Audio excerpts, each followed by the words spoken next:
never pa haven't ako tried nagsusuot sa FX pag nasa harap ako. Pag sa FX na. Sorry.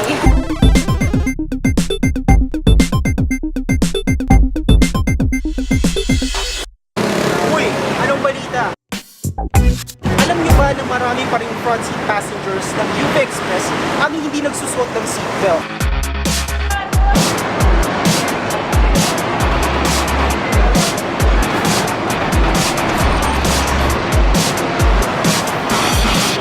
So, aalis sila na hindi nakasakay sa hindi naka-publication.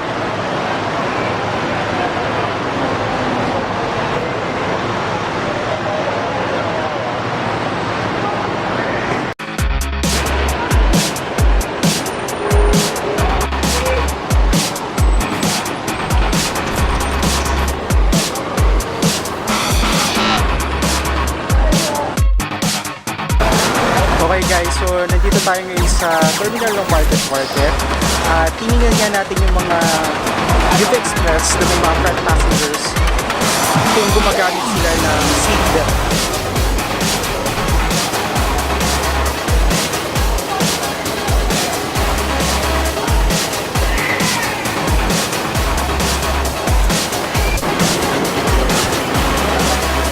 May question lang po ako, tuwing sumasakay po kayo ng FX,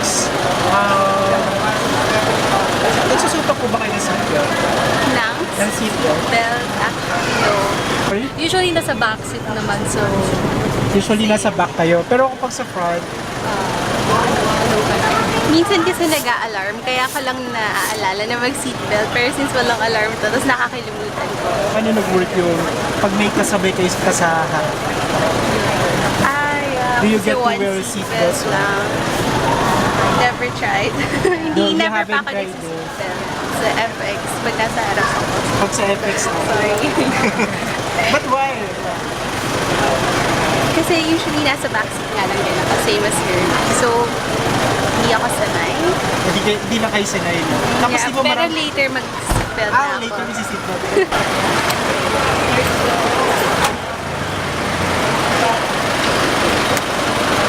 Yun. Kasi,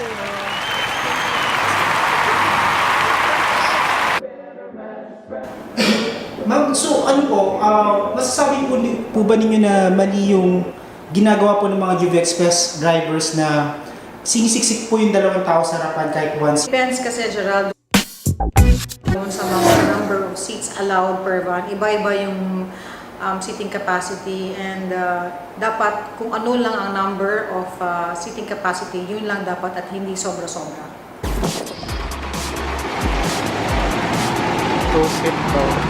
Everybody should be seated safely.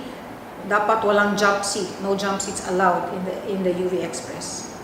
Kailangan pa bang i-regulate yung mga tao? Kulang pa ba sa enforcer o problema na ba ito sa disiplina ng tao at driver? It's a combination ng lahat na to, no? May mga iba namang UV Express, pinabigyan na sila, pero nag-aabuso.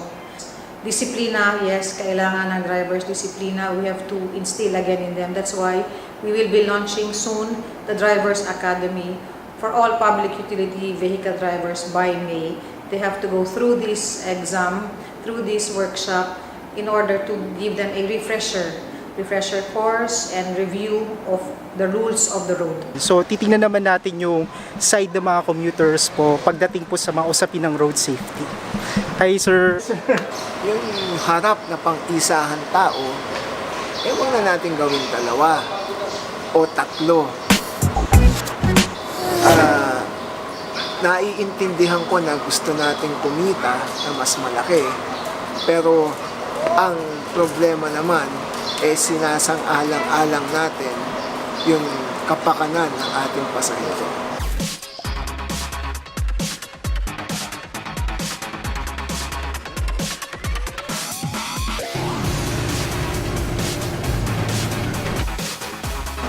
Sa pasahero naman, dapat matuto tayo nun.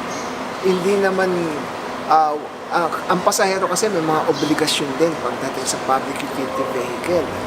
At isa dyan ay yung sumunod din sa batas. Habang pinaplansya pa ng gobyerno ang mga pulisiya kung sa paggamit ng seatbelt sa mga UV Express, mas mainam din na tayo natin sa paggamit nito.